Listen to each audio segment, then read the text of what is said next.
In yesterday's video, I ran through an entire photo shoot. We talked about working with models who aren't really models. Most of the pictures that I showed you were shot with a DSLR. But towards the end, I talked about some photos that I shot with an RZ67 Pro II. It's a Mamiya film camera. It's a medium format camera. I really love to shoot with that camera. I showed you some of those pictures because lots of times when I'm doing a photo shoot, I'm not just going to use one camera. I'm going to use, maybe a digital and a film camera together.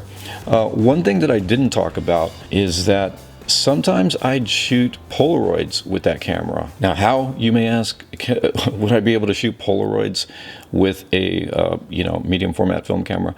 Not that big of a deal, because the Mamiya has these detachable film backs. During a shoot, maybe you'd say you'd load one film back with black and white film and another one with color film.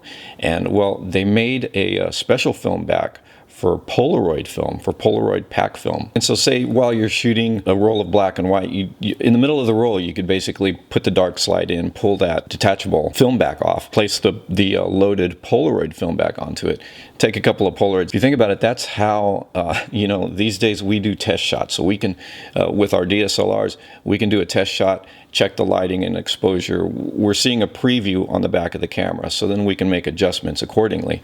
Well, back in the days before digital, you'd take a Polaroid test shot. That was one of the ways that photographers would get their lighting together and just, make sure that they were nailing the exposure. At least, it got them within the ballpark. So how I'm always talking about doing photo shoots with people who aren't necessarily models, but just happen to make good models.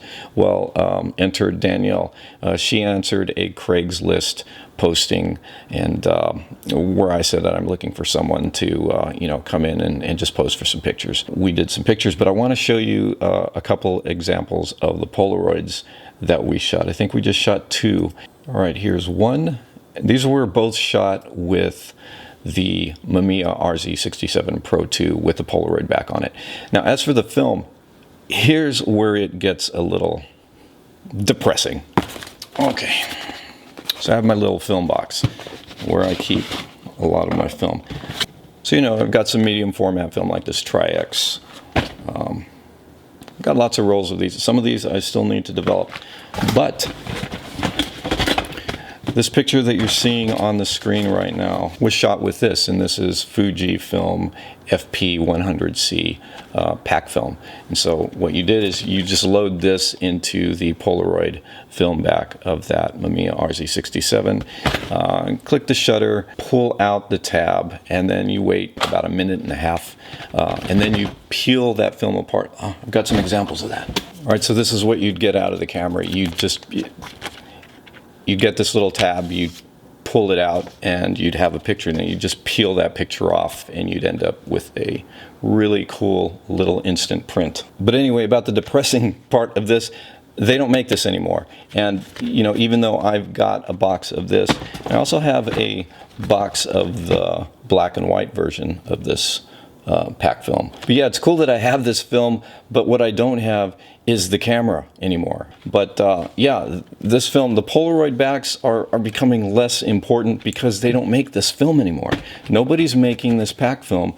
It's kind of depressing, and the people who are selling it, you can still buy this stuff for like 20 bucks a pop. The problem is that they're expiring quickly. They haven't made this stuff for a while, and you don't really know what you're getting. Now, I imagine that you can get some pretty good prints still, but as time goes on, this film's going to go bad and become unusable.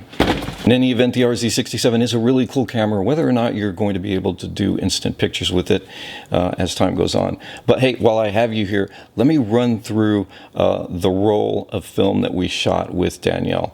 Now, what's cool about what I'm going to show you is that this was all done on one roll, and I'm going to show you every single exposure. Now, on a 120 roll of film on a 6x7 camera, you're going to get 10 exposures. That's all you get on this pretty long roll of film, but the negatives are like this big, so you're only going to get 10 exposures out of that. And I'm going to show you each and every one that I shot with Danielle. We're not skipping anything. The cool thing is, the reason that I'm doing that is because all of these just happen to turn out really well. So here we go. Like I said, Danielle is a dancer, so Let me just show you a digital shot of Danielle real quick here.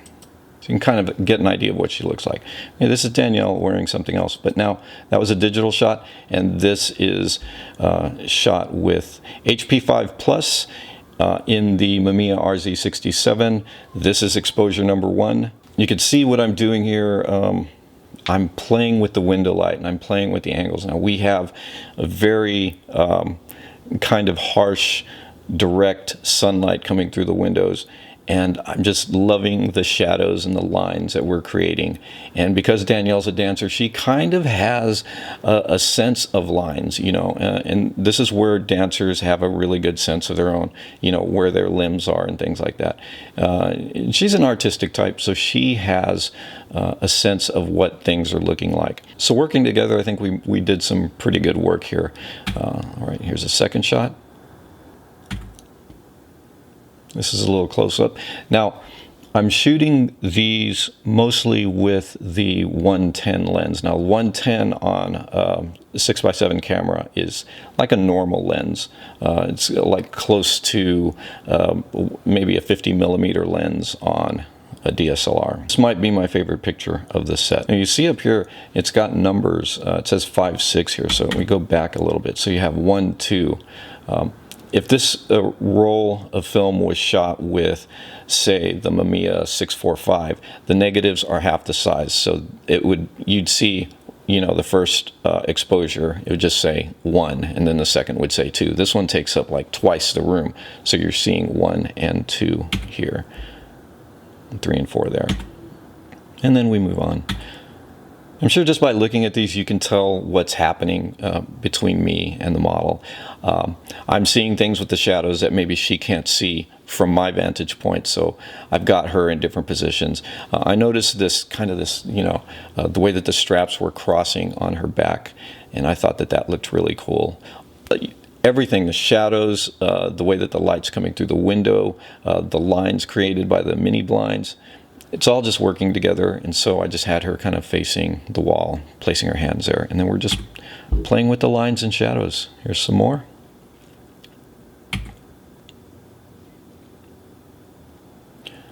Now I'm pulling back here. I believe I switched to a wider angle lens here, maybe the 65. And you get this kind of strange distortion here. I mean, the perspective is a little weird. You can see where the foot of the floor lamp is sort of coming off like this, and then, you know, towards the top of the picture you've got like this. So you've got that distortion there, but I don't know, it's just really cool. It's kind of a strange shot, but she's, you know, again, lines this way and this way, and, you know, just the dress, and then I have her like moving, you know, like place your foot out a little bit this way, and so we go from just having the dress kind of just fall straight down to kind of going this way a little bit. Of course, do a dramatic pose. Those are always good. And you've got those cool, you know, lines going like this, sort of a sharp S. Then switching back to that other outfit that you saw in the Polaroids here. Going for something a little more straight on, a little more portrait-like. You know, somebody told me, this is a great shot, Ed, but why didn't you clone out the freaking outlet, you know, the electrical outlet down there? I'm like, I don't know. I thought it kind of looks good there. I mean, it looks good without it too. I tried that, but this is film, and I just said, look, what's in the frame, I'm just going to kind of leave up there and show people that. And there's the final shot. So that's all 10 shots. I'll just run through them again very quickly. I love the drama. What can I say?